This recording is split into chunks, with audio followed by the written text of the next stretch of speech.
कई साल से पत्र पत्रिकाओं में पंजाब के नशे पर काफी रपटें छपती रही हैं। आउटलुक, इंडिया टुडे, तहलका, times of India, Hindustan times, scroll, NDTV से लेकर ट्रिब्यून, तमाम अखबार, चैनल और पत्रिकाओं में पंजाब में ड्रग्स की भयावह कहानियां आती रही हैं। यूट्यूब पे आप जाएंगे तो बहुत तरह के गाने मिलेंगे जो पंजाबी में गाए गए हैं, वहां जिस तरह से रैप म्यूजिक बनता है वो बनाए गए हैं। डॉक्यूमेंट्री मिलेगी जिसे राहुल बोस ने एंकरिंग की है। बहुत तरह की चीजें मिलेंगी यूट्यूब में। इसलिए पहले ये बात दिमाग से निकाल देनी चाहिए कि पंजाब में ड्रग्स की बात कर उसकी बदनामी की जा रही है। 2010 में बीबीसी पर पंजाब में नशे की महामारी पर रिपोर्ट छपी थी। अप्रैल 2012 में न्यूयॉर्क टाइम्स में स्टोरी है कि भारत का एक राज्य बुरी तरह नशे की जकड़ में आ चुका है। 2014 में अल जजीरा में तुरल वारिया की रिपोर्ट है कि ड्रग हरिकेन ने पंजाब को अपनी चपेट में ले लिया है। वॉशिंगटन पोस्ट से लेकर लंदन के डेली मेल तक ने पंजाब के ड्रग्स की कहानी छापी है। आउटलुक ने जनवरी 2011 में एक रिपोर्ट छापी थी।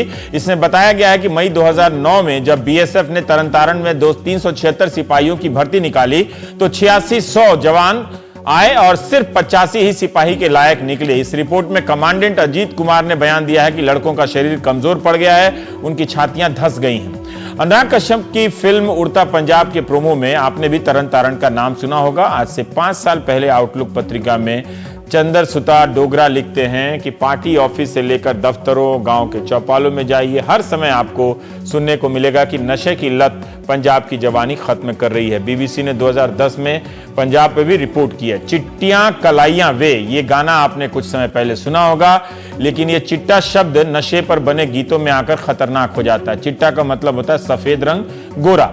हीरोइन का पाउडर भी, हीरोइन मतलब ये ड्रग्स वाली हीरोइन का पाउडर भी सफेद होता है, इसलिए पंजाब में ड्रग्स के लिए चिट्टा का इस्तेमाल होता है। इसलिए अनुराग कश्यप की फिल्म उड़ता पंजाब का एक गाना है चिट्टा वे, और आम आदमी पार्टी के नेता कुमार विश्वास के म्यूजिक वीडियो नशा में भी चिट्टा का जिक्र है। कुमार का वीडियो राजनीतिक भी है, सीधा सीधा बादल सरकार पर हमला करता है। इस वीडियो को यूट्यूब पर सिर्फ एक लिंक को 11 लाख से अधिक बार देखा गया है, और अनुराग कश्यप की फिल्म का ये गाना जो है चिट्टा वे, इसे 37 लाख से ज्यादा बार देखा जा चुका है। मगर नशे का मुद्दा तो 2012 में भी था, जब राहुल गांधी ने कहा था कि पंजाब में 10 में से 7 लोग नशे की चपेट में हैं। तब अकाली दल के नेता प्रकाश सिंह बादल ने कहा कि हमारे युवाओं की छवि बिगाड़ने की कोशिश हो रही है और राहुल गांधी को पंजाब के युवाओं से माफी मांगनी चाहिए। अपने नेता के बचाव में तब मनीष तिवारी ने बयान दिया था कि कोर्ट का हलफनामा पेश किया था जिसे पंजाब में अकाली बीजेपी की सरकार ने दिया था कि पंजाब का 70% युवा नशे का शिकार है। यह हलफनामा सरकारी था।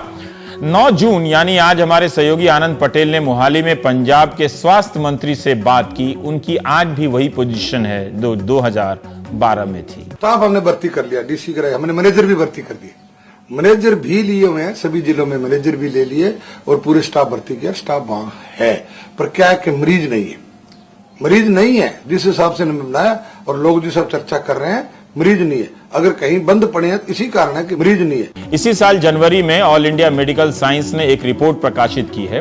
इस रिपोर्ट में कहा गया है कि पंजाब में कितने लोग नशे की चपेट में हैं, इसकी सही संख्या किसी के पास नहीं है। एम्स ने यह अध्ययन भारत सरकार के समाज कल्याण मंत्रालय के कहने पर ही किया था। इसके तहत पंजाब के 10 जिलों में सर्वे हुआ। सर्वे के दौरान ड्रग्स के शिकार 3620 युवाओं से बातचीत की गई तो पता चला कि 76% नशेड़ी 18 से 35 साल के हैं। इनमें से 99% लड़के हैं और 54% शादीशुदा। 89% लड़के पढ़े लिखे हैं और इनमें से कोई मजदूरी करता है, कोई खेती किसान है, कोई सरकारी कर्मचारी है, कोई बिजनेसमैन है। 54% नशेड़ी गांव में रहने वाले हैं। सर्वे के अनुमान के अनुसार कम से कम 2.25 लाख और अधिक से अधिक 2.5 लाख लोग नशे के शिकार हैं। सबसे अधिक हीरोइन का इस्तेमाल होता है। अफीम के चूरे का भी चलन होता है। अभी हाल ही में आपने बंगाल में मालदा विवाद जब हुआ था तो अफीम की अवैध खेती के बारे में सुना होगा।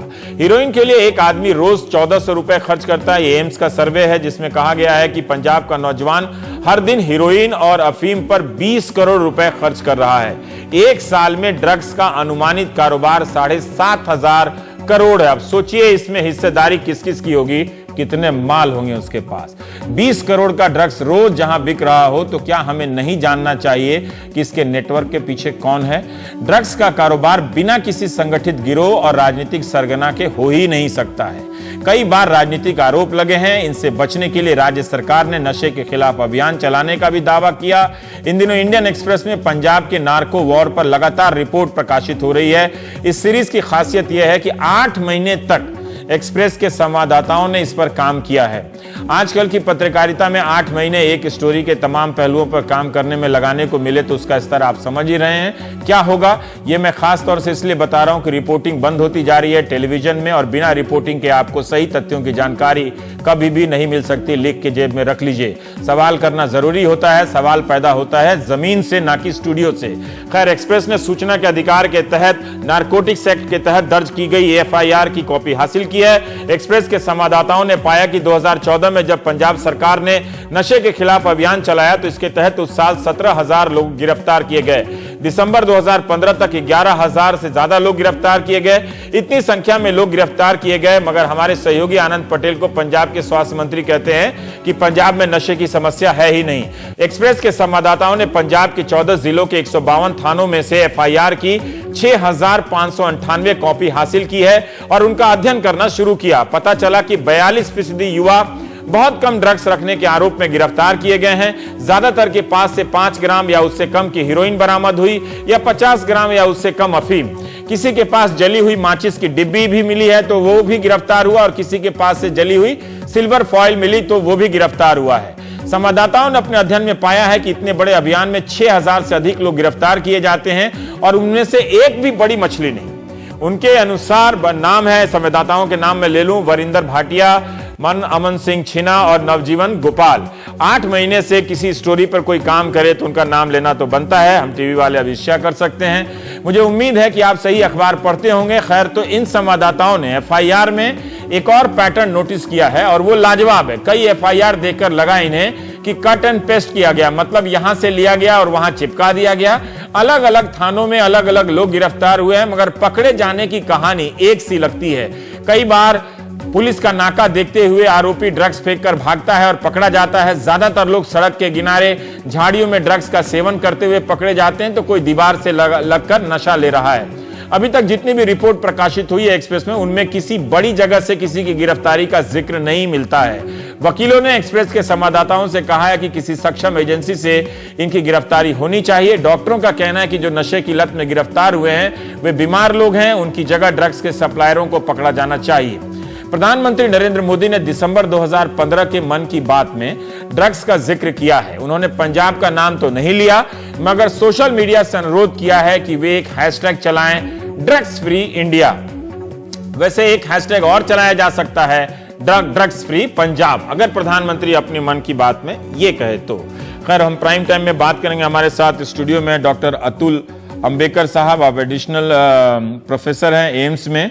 शशिकांत जी हैं हमारे साथ, पूर्व डीजीपी पंजाब के, और आनंद पटेल हमारे सहयोगी। शशिकांत जी, पहले हम आपसे जानना चाहते हैं कि सचमुच पंजाब में इस वक्त ड्रग्स की क्या स्थिति है? क्या ये बहुत भयावह हो गई है या ये उसकी मात्रा उतनी ही है शायद जितनी दिल्ली में पाई जा सकती है संख्या के हिसाब से अगर देखें तो, या किसी और शहर या राज्य में?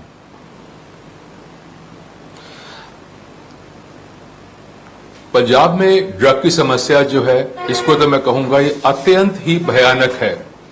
ड्रग का ट्रेड जो है करीब मिड 80s से शुरू हुआ था, जो कि 90s में, मिड 90s में जाकर अपनी पराकाष्ठा पे एक ऊंची सी इसने हाई ली। उसके बाद से जो फार्मास्यूटिकल ड्रग्स हैं वो आई, उसके बाद डिजाइनर ड्रग्स, सिंथेटिक ड्रग्स वगैरह आई। पर सबसे बड़ी बदकिस्मती की बात यह है कि जितने भी सर्वेस आज तक अवेलेबल हैं वो सारे कोई बहुत इन डेप्थ नहीं है। कोई कोशिश भारत सरकार या पंजाब सरकार की ओर से नहीं हुई। पिछले दिनों में एम्स की ओर से जो सर्वे हुआ था, इसमें भी कुछ हजार लोगों का ही सैंपल साइज था, जबकि ये हमारी पंजाब की पॉपुलेशन 1,90,00,000 ऐसे कुछ है। ये सैंपल साइज बहुत छोटा है। पंजाब में एक विस्तृत सर्वे करने का प्रोग्राम था यूएनओडीसी का, United Nations office on drug and crime. उनकी हेड उस समय यहां पे होती थी अल्बर्टीन, मिस अल्बर्टीन, जो कि एक बेल्जियन नेशनल थी और साउथ ईस्ट एशिया को देखती थी। उन्होंने इस मुद्दे को पंजाब सरकार के साथ उठाया था 2012 के शुरू में, जबकि मैथाडोन ट्रीटमेंट प्रोग्राम बठिंडा और कपूरथला में इनॉग्रेट किया गया था। और पंजाब सरकार की ओर से कोई भी उस पर रिएक्शन नहीं की गई। जब फोन पे उन्होंने परमिशन मांगी तो उनको साफ डिनायल हो गया, लिखा पढ़ी में कुछ नहीं, जबानी कलामी, अ बिग नो।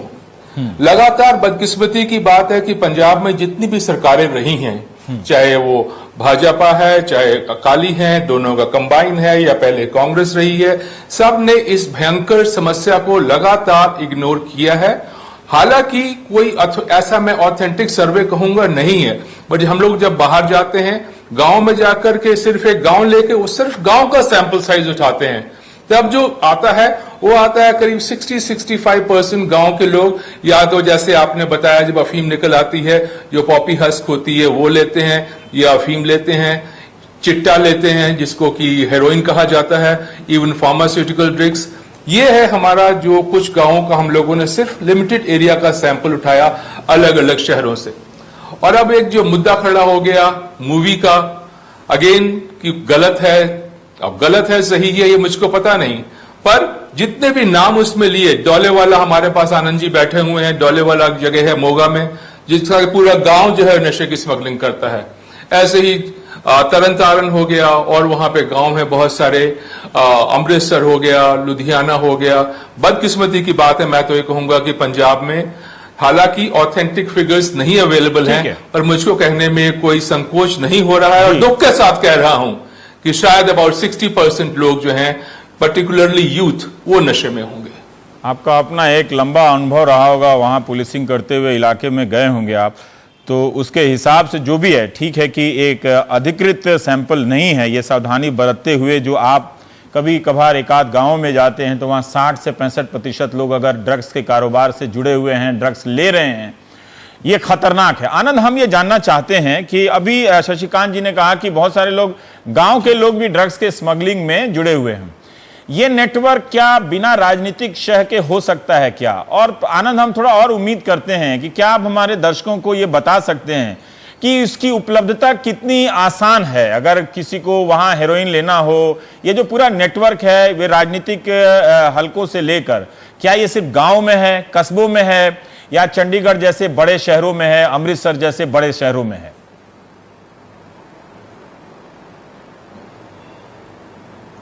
देखिए, बिना नेटवर्क के तो ये चल ही नहीं सकता। पंजाब के साथ प्रॉब्लम ये है कि जो ड्रग्स की अवेलेबिलिटी है वो बहुत आसान है, क्योंकि पंजाब एक ड्रग रूट है, जो ये ट्रेड चलता है अफगानिस्तान, पाकिस्तान, हिंदुस्तान से south east Asia, middle east या फिर यूरोप और अमेरिका। तो पंजाब एक बहुत इंपॉर्टेंट ट्रेड रूट बन के आया है हेरोइन की स्मगलिंग का, खास तौर से।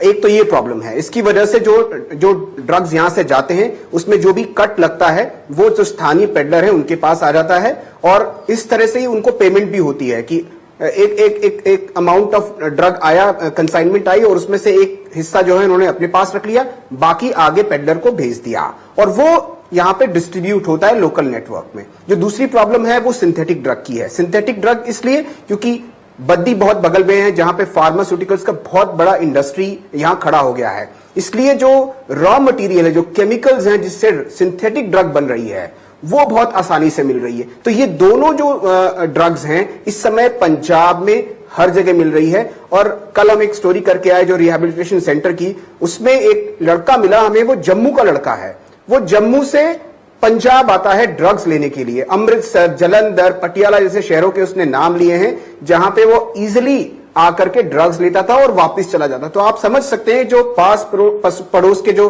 राज्य हैं वहां से भी जो ड्रग एडिक्ट्स हैं उनको ये पता चल गया है कि पंजाब में बहुत आसानी से मिल जाएगी, इसलिए वो पंजाब कहां कैसे मिलती है? गांव की बात की जाए तो हालत ये है कि आनंद, हम ये जानना चाहते हैं क्या परचून की दुकान से ये ड्रग्स मिल जाता है? ये हाँ,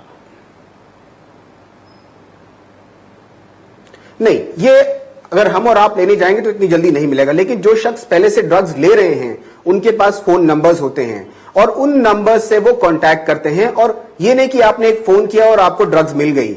ऐसा होता है कि आप एक जो शख्स है जो जिसका नंबर होता है जिससे वो बात की जाती है उस नंबर पे, और वो पहले पैसे लेगा आपसे।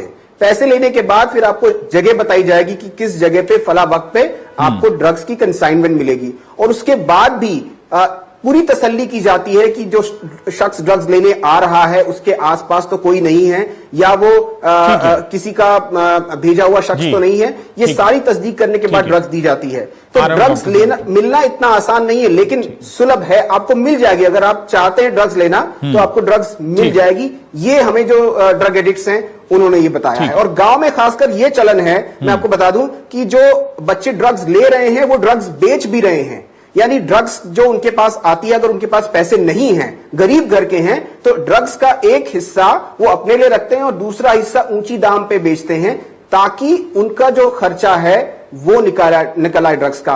और जो आप कह रहे हैं 2014 में जो अरेस्ट हुई है, 14-15 में जो अरेस्ट हुई है, उनमें कई सारे ऐसे बच्चे हैं जो ड्रग एडिक्ट्स बताए गए हैं और उनको भी अरेस्ट किया गया है, जिनके पास से 5 ग्राम या 10 ग्राम ड्रग्स मिली है। तो ये वही लोग हैं जो अपने लिए भी ड्रग्स ले रहे हैं और उसको आगे भी बेच रहे हैं पैसा कमाने के लिए। तो अगर वो ये संख्या जो भी चलन हम है, ये जो देखें, ट्रेंड है, जी। ये बहुत खतरनाक है।